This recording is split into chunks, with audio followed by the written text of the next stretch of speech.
Man, yeah, it doesn't feel like the off season right now. I gotta say, like like I know there's not a game going on, but like it's kind of crazy right now. Yeah, I mean, with spring ball picking up and then all the extra stuff with basketball and then unfortunate injuries, there's a lot going on. Absolutely, and something that is going on that we're all very excited about is we have a new analytics expert here at Michigan Football, the voice of college football. Yet another reason to hit the subscribe button, by the way, because he's going to be posting some videos very soon, like probably tomorrow or the next day, breaking a lot of stuff down for us. So hit that subscribe button for him. And let's bring him in now. We got Ferris Khan in the house, aka Bobblehead Guru on social. Ferris, go blue. Go blue. National champions. Yes. It's great. It's great to be here. I've lived on the comment section for a long time on this and other chats and podcasts. My day job is analytics. I measure things, gain intelligence, show results, that sort of thing. Hoping that I can bring that to this audience and we can help grow this audience. And not only can we be a bigger audience than Ohio State, we can be a smarter audience than Ohio State when it comes to football. Yeah, it shouldn't be too hard. Seems doable. Yeah, every so often I gotta look at the Michigan degree over there. I'm like, take that, Ohio. It feels good. It feels good. Even when we were losing football to Ohio State, we still beat them in solar car. I was on the solar car team, so I had a roommate freshman year of college who was on the solar car team, actually. Okay, there you go. So solar car is a big deal over at Michigan. So good times there. So why don't we do this? Let's go ahead and start with the breaking news story. And we had started to cover this yesterday on the Ocho, but it was still in rumor land. But there's enough reporting on it now and enough articles on it that I'm comfortable calling this breaking news at this point, that Michigan's safety and veteran of this team, rock of this team, that helped win a national title for this team, Rod Moore, is out for the entire season with a torn ACL. Really unfortunate. Prayers and thoughts and everything else go out to him and the family for a very speedy recovery and an incredible career in the NFL. But TJ, we're going to start with you on just what he meant to this team, what his impact is going to be, 20 years from now when they're thinking about Rod Moore, what he brought to this university. Yeah, I mean, he's a cornerstone player, he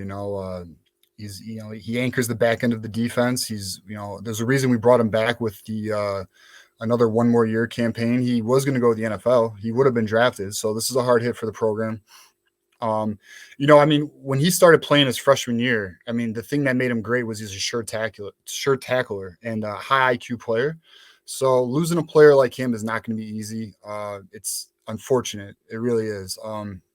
This one hurts, but I look for two names, Quentin Johnson, Zeke Berry, to step up and potentially take that role. And hopefully, Keon Saab does a Proctor and comes back. I haven't heard redirect. I haven't heard it, but I will say this: there's a lot of rumors and smoke that this April portal is going to be nuts. It's going to be even crazier than the last portal. Josh Pate spoke on that.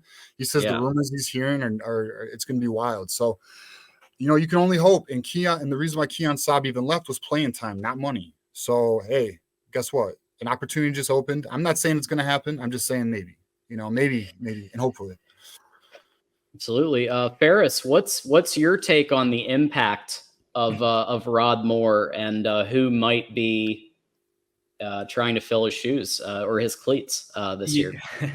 Yeah, I was actually working on some analysis for all of the defense. That's actually going to be the next video. I'm doing a video on the 2-quarterback system first, but so you've got Makari Page, you've got Rod Moore, you've got Quentin Johnson, you've got Zeke Berry, right? Is that how you pronounce it? Yeah. Yeah, Zeke Berry. And then I'm thinking Keon Saab's leaving, but Quentin Johnson's sort of taking his place and production. So probably everything's okay.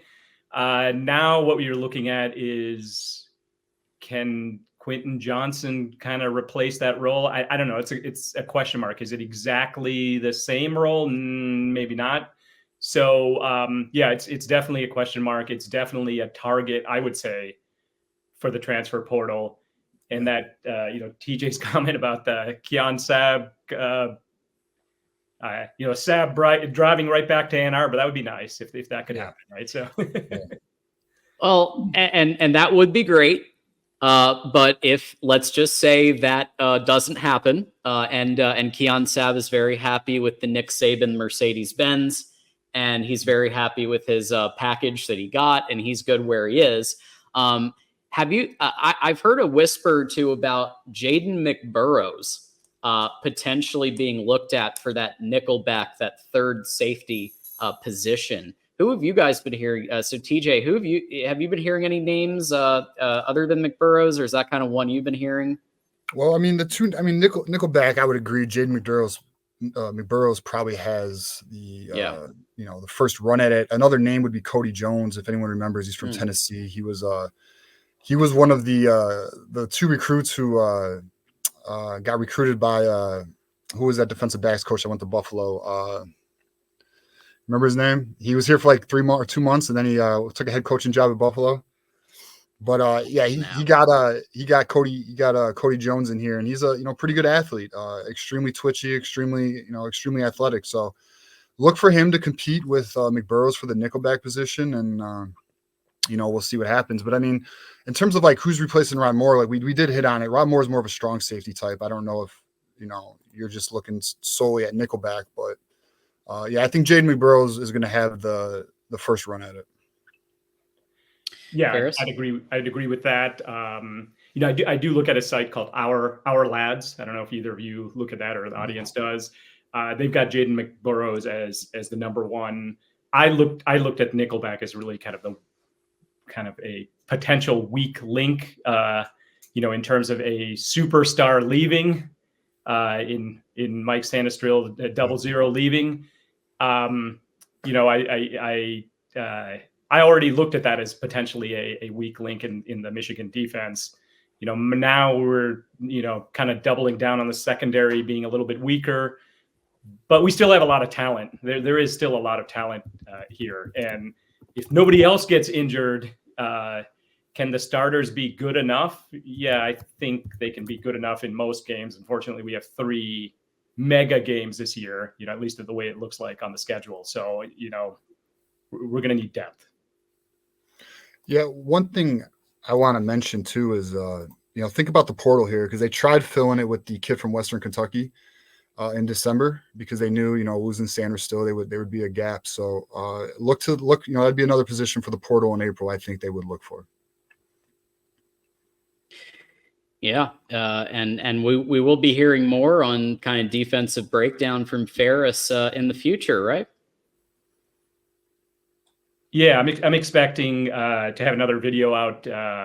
It probably will be 2 videos this week, and then from there we'll see We'll see how things go.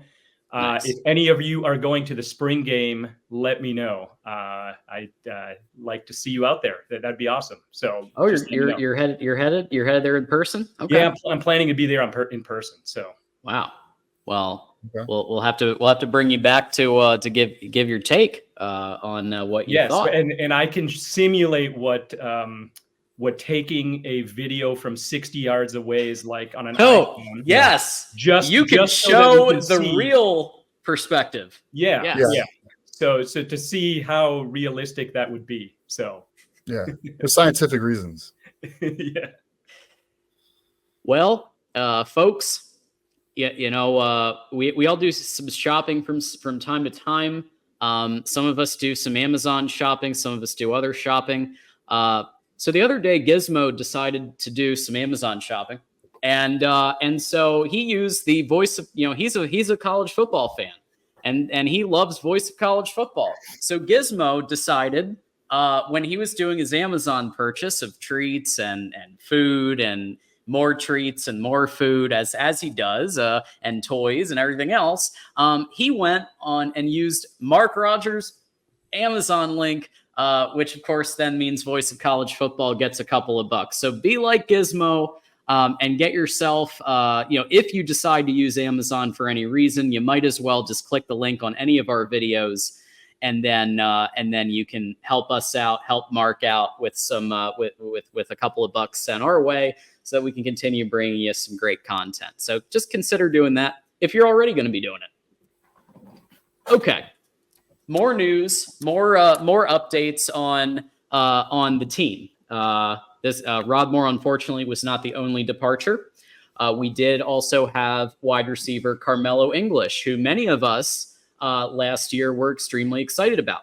We thought that he could have some flashes of greatness and maybe start this year. But from what we understand, he was not expected to be starting in the 2024 season.